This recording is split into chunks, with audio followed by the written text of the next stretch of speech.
Yes, I can confirm. Nate Robinson did have his N-word pass completely revoked. Check my clock, I can't stop. Fuck around, make my 40 pop. Alright guys, episode 176 review. This episode was definitely a very good episode, especially for what it was. They're decent. The recent arc in particular, it was amazing. But where Boruto actually does struggle is in between the huge arc. And in this episode, which is a transitional episode, they managed to keep the main thing the main thing. I'm pretty sure a lot of you guys heard me say that before, but I have to continually restate that, man, because this is something that Boruto has continuously struggled with in the past. Now, it wasn't all about the Kage organization, and I'll accept that. All animes can be 100% action and 100% plot heavy material every single second of every single episode, so I'm 100% okay with that, with the Denki thing. And of course they did try to tie it in back with Naruto making his decision, and I thought that right there was definitely a very cool thing. Now the first thing I do want to talk about is the overall meeting that Naruto and everybody else had. One of the biggest things, or the biggest bombshells that we did see in the meeting, is of course the signs of the Karma Seal. This is something that didn't happen in the Boruto manga, so of course it was all just like kind of surprising me, because they're laying all this stuff down in the faces of multiple Kages and multiple Jonins. And not only that, they also started to talk about the vessel. Now the anime onlys don't necessarily know exactly what the quote-unquote vessel is, but of course it is a character that we should be seeing in the upcoming episodes, and hopefully we do see him extremely quickly. You guys that did read the manga, you guys pretty much know exactly what the quote-unquote vessel is. If you guys don't really remember, I recommend you guys probably go back and read the Boruto manga from chapter 16 up. One of the main things that was actually talked about in that meeting is of course Naruto's decision upon what he should actually do with the village, and if he should actually shut down the village. Now the overall premise behind this is the fact that the Kage organization seems to have a very long reach. Now of course they're working extremely secretive, so of course at this particular point Naruto and all the good guys, they can't necessarily figure out who exactly the quote-unquote good guys or the bad guys are in their own village.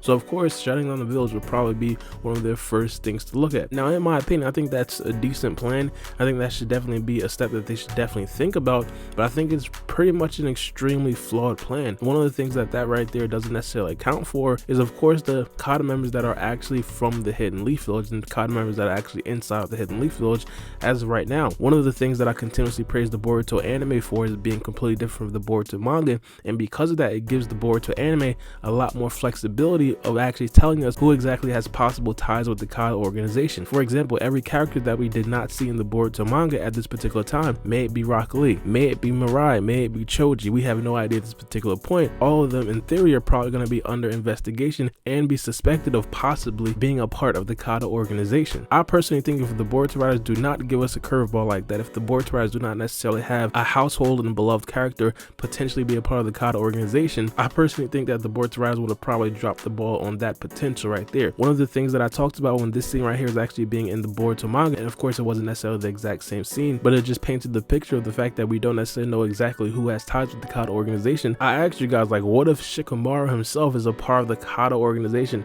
That would be absolutely insane. That would be a huge plot twist. Of course Shikamaru fans wouldn't necessarily like that, but regardless it would definitely be a very intriguing storyline. At least give us a scare, at least have Naruto and everybody suspect somebody's actually working with the Kage organization, but truly they weren't, and they eventually find out that they weren't. Now the plan that Naruto does actually want to implement, it's going to be extremely interesting to see exactly how this thing works. One of the things that we do know about ninjas is that damn near a prerequisite is of course being deceptive. If you guys do recall, when Naruto took his Chunin exam, one of the things that he had to do was pass a written test that nobody had the answers to, so of course you had to cheat without being caught by the proctors that was actually in the room. Now Sai is the one that was actually tasked to implement the surveillance thing, and I'm going to tell you guys right now, Sai is definitely up against it. It's going to be extremely difficult for Sai to actually make something extremely useful in actually detecting who the members of the Kage organization are. But overall I think in theory Naruto definitely has a very good plan of not necessarily shutting down the overall board that would cause a lot of panic, and that right there could possibly set off some alarm bells to the Kage organization, basically signaling that Naruto and everybody else knows exactly what's going on. So I think that Naruto is actually moving towards the right direction. It's just all about the execution at this particular point. How is he actually going to implement this surveillance thing? Another huge part about this episode was of course Victor being alive. Now the last time that we did see Victor, he was in a very terrible state.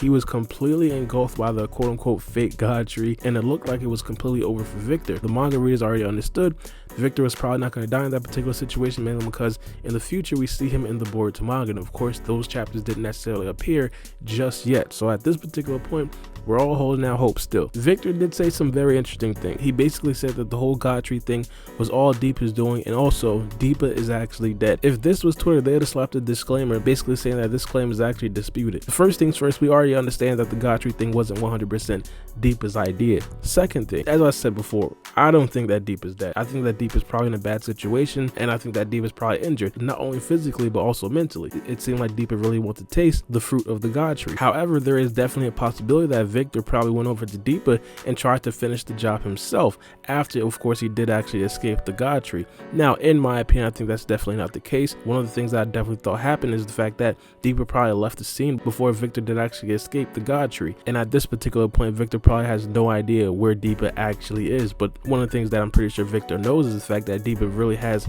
extremely little loyalty to the Kage organization, and he probably not necessarily feels the need to actually go back to the Kage organization, at least for right now. Now, another crazy thing that Victor did actually say is the fact that he wants the vessel. He basically says that the only choice right now is to actually take the vessel. And from what we heard from Sai earlier on is the fact that the vessel is supposed to be a very important thing in the overall plans of the Kage organization. Now, because this is an anime only video and I don't necessarily want to spoil all the things for the anime readers out there, I'm most likely going to make a separate video about this and what Victor is probably trying to do with the vessel. But one thing's for sure and two things for certain, Victor definitely thinks that he's an Otsutsuki member. Like, he wants to be an Otsutsuki member so bad. But overall, this episode was definitely a decent episode. I'm pretty sure you guys liked it as well. But let me know what you guys think about a couple of things in the comment section below. First things first, why do you guys think Victor actually wants the vessel? And for the manga readers out there, of course, this is a question for you. And not only that, give me your ideal plan and ideal situation for Naruto actually surveilling and actually scouring the Hidden Leaf Village to actually see and root out who the Kage organization members